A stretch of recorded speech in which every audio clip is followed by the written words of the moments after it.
সাতক্ষীরার কদমখালী শশাডাঙ্গা এলাকার রাস্তার বেহাল দশা চরম ভোগান্তিতে ফেলেছে স্থানীয় বাসিন্দাদের। দীর্ঘদিন ধরে সংস্কার না হওয়ায় চলাচল কঠিন হয়ে পড়েছে জনসাধারণের জন্য। সেখানকার পরিস্থিতি জানাতে সরাসরি যোগ দিচ্ছেন আমাদের সহকর্মী শরীফুল্লাহ কায়সার সুমন, কতদিন ধরে এই সড়কটির এমন অবস্থা এবং সংশ্লিষ্ট কর্তৃপক্ষের কোনো পদক্ষেপ চোখে পড়ছে কিনা আমাদের জানাবেন। এখানে মূলত যেটি দেখা যাচ্ছে যে এই এলাকাটিতে কিন্তু দীর্ঘদিন ধরে এইটি তিনটি উপজেলার আশাশুনি, দেভাটা এবং সদর উপজেলার যাতায়াতের রাস্তা এটি, কিন্তু সায়না দেখা যাচ্ছে যে এই রাস্তাটি কিন্তু দীর্ঘদিন ধরে একটি খালের যে আটকে থাকার দরুন সেটি এই রাস্তাটি ভাঙনের কবলে পড়ে। অর্ধেকের বেশি ভেঙে যায়, 2.5 কিলোমিটার এই রাস্তাটি ভেঙে যায়। এখানে সায়না এটি নিয়ে দেশ টিভির প্রতিবেদনের পর একটি সাফল্যের খবর হচ্ছে, এই এলাকার মানুষের সুখের খবর হচ্ছে যে এই রাস্তাটির ভাঙন থেকে রক্ষা করতে এই জায়গার যে বাঁধটি ছিল সেই বাঁধটি কেটে দেয় র্যাব এবং স্থানীয় প্রশাসন।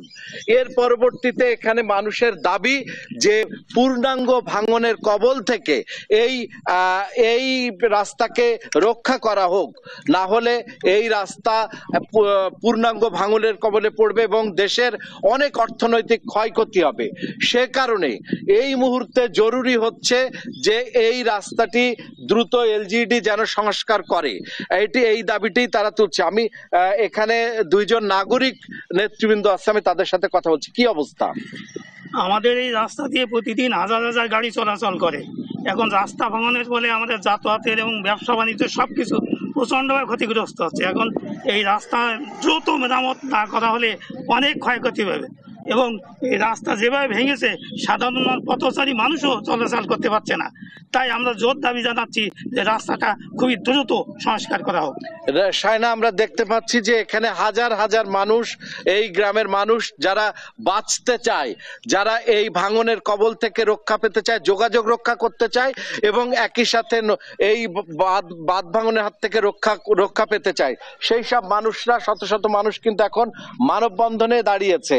তারা দ্রুত রাস্তা সংস্কারের দাবি করছে। আমরা দাঁড়িয়ে আছি কদমখালী কলকাতা খালের ধারে। আমাদের আগে রাস্তা ছিল না, খুবই সমস্যায় ছিলাম, অকালেও অনেকে মারা গেছে রাস্তার জন্য। এখন রাস্তা হয়েছে, সেই রাস্তা ভেঙে গেছে। ভেঙে যাওয়ার কারণে আমাদের গ্রামে প্রতিদিন এই পথ দিয়ে কমপক্ষে 8-10 বার অ্যাম্বুলেন্স আসতো। এখন অ্যাম্বুলেন্স আসতে পারে না রাস্তা ভাঙনের কারণে। আমি আমার গ্রামবাসী, আমার এখানে প্রত্যন্ত অঞ্চলের এলাকাবাসীকে অকালে মৃত্যুবরণ হবে এটা আমরা চাই না। আমার এলাকার মানুষের একমাত্র আয়ের উৎস হলো শহর সাতক্ষীরা, সেখানে যাওয়া দেওয়ার একমাত্র মাধ্যম এই রাস্তাটি সংস্কার না হলে বর্ষাকালে এই রাস্তা ভেঙে, যেমনটি শুনছিলাম, বর্ষাকালে এই রাস্তা ভেঙে যদি যায় তাহলে 3 উপজেলার মানুষের যোগাযোগের যে রাস্তা সেটি কিন্তু একদম ধ্বংস হয়ে যাবে। এলাকার মানুষ এই রাস্তা ভাঙলে প্লাবিত হয়ে যাবে, এখানকার মানুষের ফসলি জমি নষ্ট হয়ে যাবে, ঘর বাড়ি প্লাবিত হবে এবং মাছের ঘের প্লাবিত হয়ে মানুষ অর্থনৈতিকভাবে ক্ষতি হবে, জানমালের ক্ষতি হবে। তাই এখানকার মানুষের জোর দাবি এলজিইডি পূর্ণাঙ্গ ভাঙার আগে যেন এই রাস্তাটি দ্রুত সংস্কার করে।